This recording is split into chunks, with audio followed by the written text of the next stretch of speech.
Hey everyone, welcome to this episode of Compassion and Courage Conversations in Healthcare. I'm your host, Marcus Engel, and this is the podcast where I teach compassionate communication, provide perspective, and inspire resilience. And today I have in the studio with me the hotness. Hi, babe. Hello. Hey, I have a question for you. Okay. Can you name 3 things right now that you're excited about? I am excited about a facial I'm getting ready to You get. got beauty treatment I've got a today. All beauty treatment. right. Happy me. Okay. I'm excited about hopefully getting to see your parents this week. And I'm excited about getting to take a nap. Take a nap. Okay. All I right. Good don't stuff. know. Yeah, I I freeze mean, on the third one. I always in that game we play with where you'd have 17 seconds. I always freeze on the third one. I don't know what game you're referring to. Oh, Like the board 17 game. seconds or I whatever. think 5 seconds. Or, 5 I don't seconds, remember. whatever it One of is. those seconds games. Yeah, yeah. I hear you. You freeze up whenever you get under pressure. But So, but I not do every too. Not time. every time. The third one. The third one. Okay. So the idea of getting excited about things, I've seen a couple of things lately that I am rather excited about.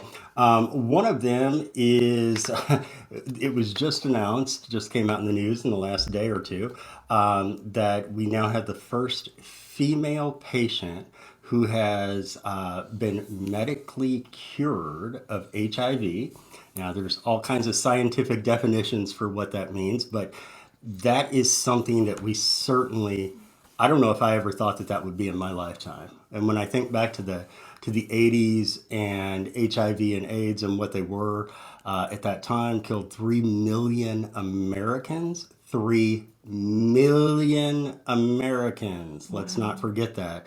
That is, of course, 3 times higher than the number that have died so far of corona, of COVID, I should say. So this is an exciting thing, and that's whenever I hear about something exciting. For me, a lot of times it goes to medical breakthroughs. There's also something in Okay, that makes my nap look pretty pretty lame. pretty it's lame. it's you get a nap, and some people get cured of Yeah, HIV. you needed to give me a little heads up about Sorry, my bad. Something else I'm excited about then too is that there's been reports in the news lately of patients who have had spinal cord injuries who are regaining the ability to walk through a variety of medical innovations. And then lastly, this is kind of nerdy of me.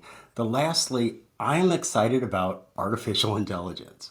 And I know that whenever we first started hearing this idea of artificial intelligence, what, 10 or 15 years ago, it was like, ooh, it's scary. The computers are going to take take over. over. Yes. The computers are going to start thinking for us and bring it on. And in my version, bring it on because artificial intelligence is going to lead to such massive breakthroughs. It already has.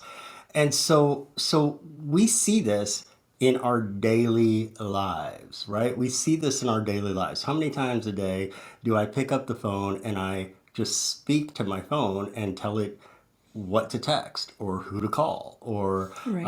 what the temperature in Anchorage is? I don't know why I Why really care about Anchorage? the.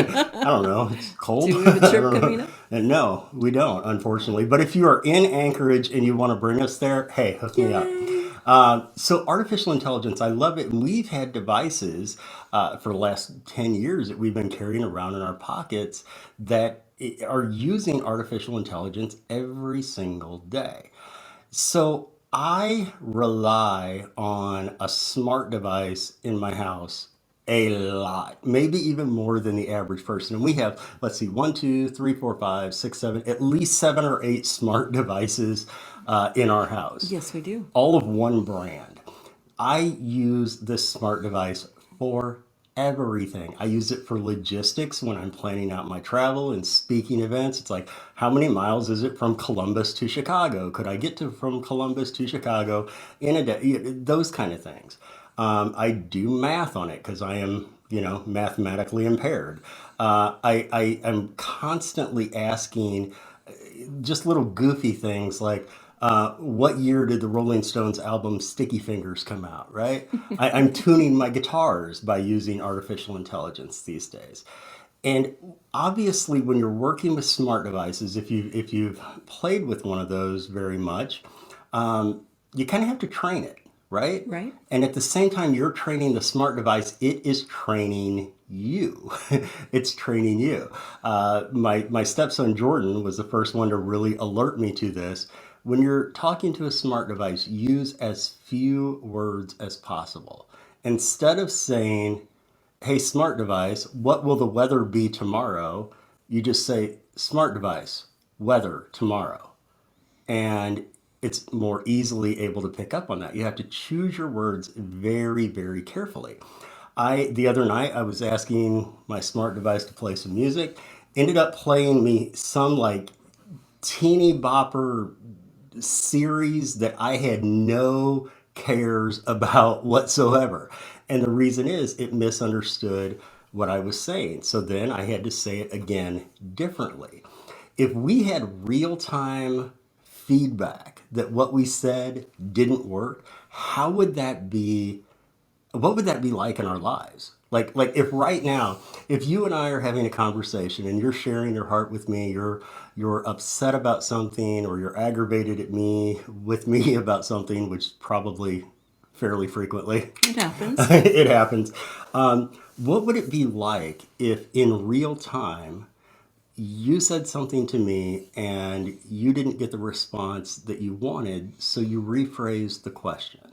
We try to do this because We you and do. I are hopefully at least moderately intelligent individuals who are constantly looking to improve. But when we start to be much more intentional about the words that we use, we end up having better results.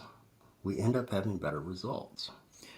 Well, I'm going to actually say we do that because we've had counseling. We have, yeah, And before we got married, we started by going to counseling. yeah. And that was something they encouraged us to do.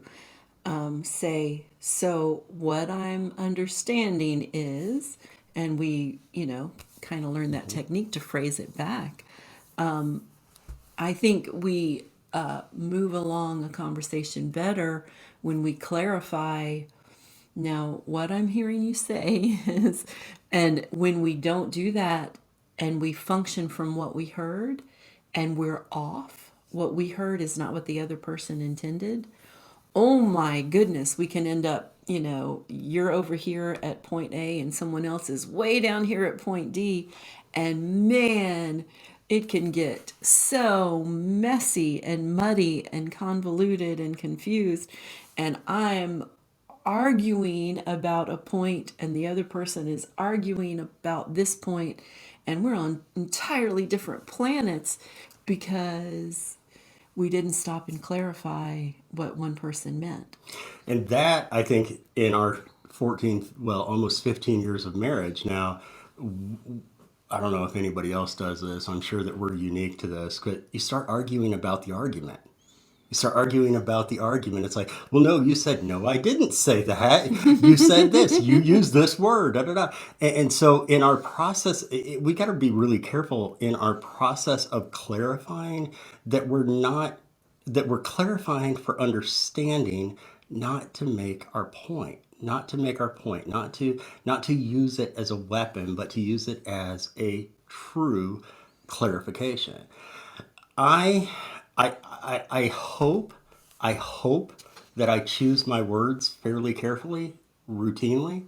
I hope that's something that I do more often than not. But I know that I slip into moments of emotion, moments where I lose my head and I get angry and I blurt out something that isn't even what I truly felt. But that's the times when we've got to step back and get really mindful and intentional about the words that we use, much like when we are talking to a smart device.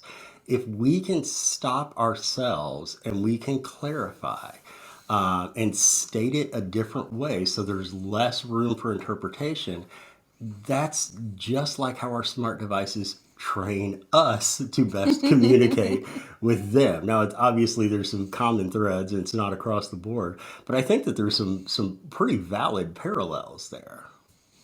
There is. We always say that our 10-year-old is the best. We've got a smart device hooked up to our television, and man, I must tell that TV 50,000 times, turn on, CBS, and it won't do it half the time.